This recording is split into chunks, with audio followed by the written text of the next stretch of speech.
Hello mga parikoy, magandang araw, magandang buhay. Welcome to my channel. At yun mga parikoy, dito na tayo sa bahay. Galing tayo sa work. Yan, medyo talagang itim na.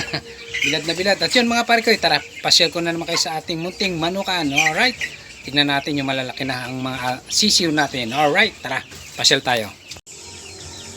Yun mga parikoy, umpisa tayo kay Sea Bright.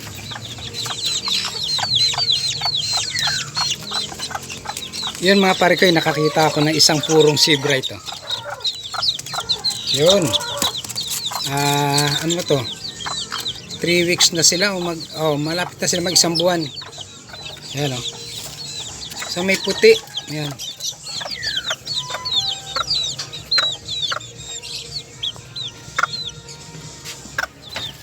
Ganda ng Sea Bright na maliit eh. Ito siguro mga gold na to.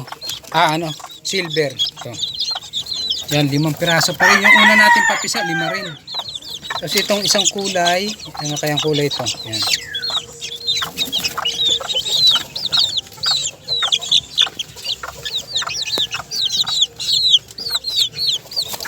Alright mga parikoy, doon naman tayo sa kabilang mga alaga natin. Yun, malaki na yung bulik natin. Yan, yung walang kaliskis. Lagi ko nababanggit sa inyo, walang kaliskis. At ito yung dating natin. Parang bantam din.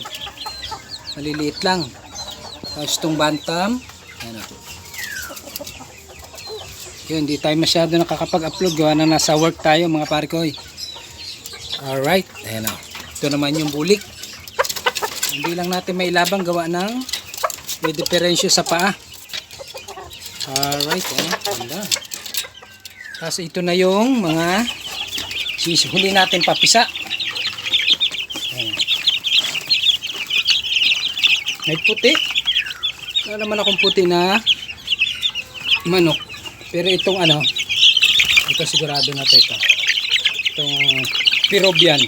Peruvian to. Ayan. Tapos may 4 na. Ayan. Yung nangingitlog ng brown. Black Astrolope. Yan. Yan, alright. Ayan, malalaki na. Punta naman tayo dun sa kabila. Ayan.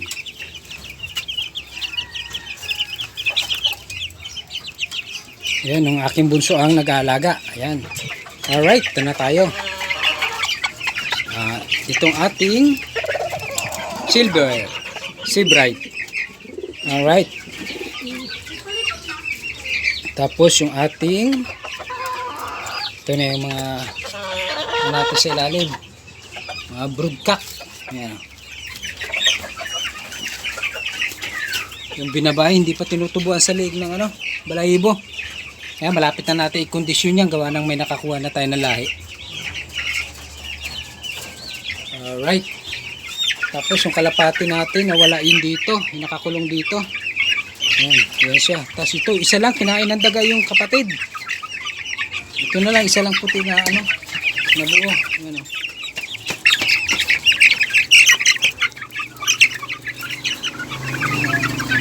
ito na yung ating mga Black Astrolope. Isang buwan na. Ayan, dami.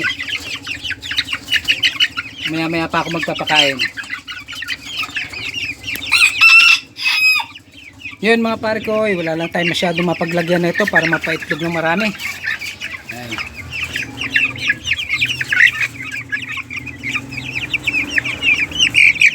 Yan, inaayos ko na mga pare ko para pag wala ako, yung si bunso na ang nagpapakain niya. Nasa labas na lahat ng pagkainan nila. Pati kalapati, manok. Ito isa nasa loob kasi hindi kasya yung ulo niya rito. Ito nang itlog na ng 2 beses nabasa. Saka nahawakan. Maselan pala, ayaw nila pisahin pag nahawakan na. Alright. Balik tayo dito sa ating broodcock. Ating pinapalahi.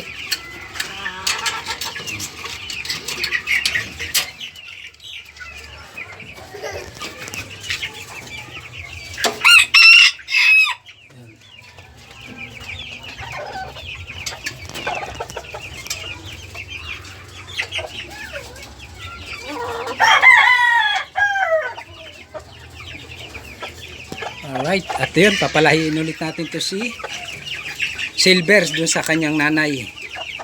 Yan. At may mga naghahanap.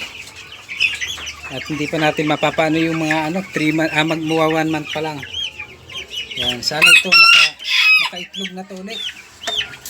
Para maawat ko na, makondisyon na to si si binabae. Yan.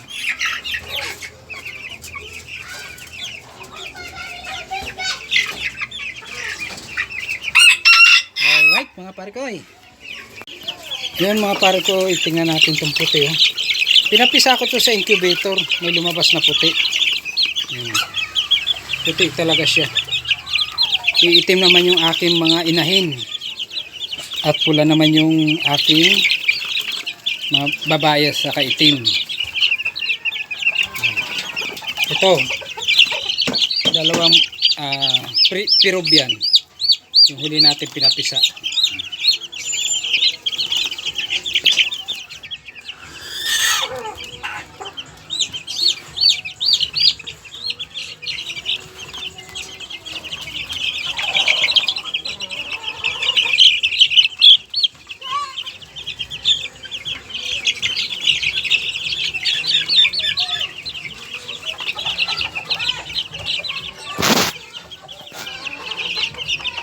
Ito sigurado sa bulik, double wings.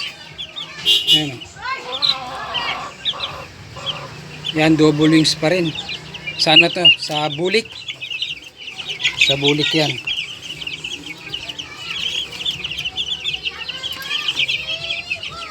Dito, ito yung ama nun. Yan.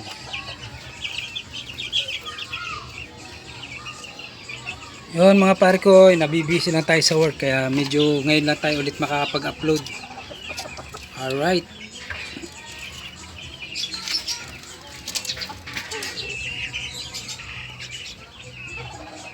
Ito double wings din, ayan,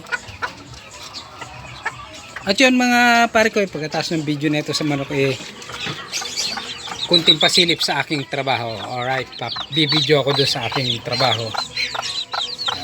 Ganda, taba uli, pwede na ulit palahi, pero antayin ko muna isang buwan o 1.5 month para maganda. Yun, may pambenta na naman tayo mga pare ko. Maraming salamat sa mga bagong subscriber at ingat kayo palagi. Yun mga pare ko, punta naman tayo sa aking buhay construction. Alright, pasilip lang, ilang minuto lang natin panoorin. Alright, tara mga pare ko, doon naman tayo sa aking work.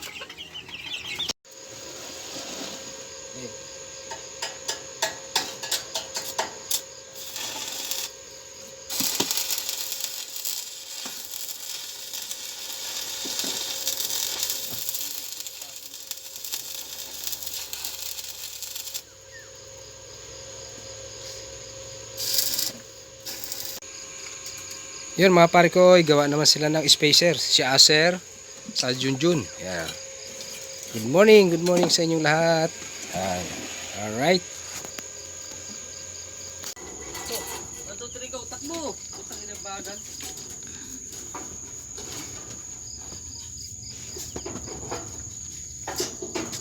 Isa pa, yun.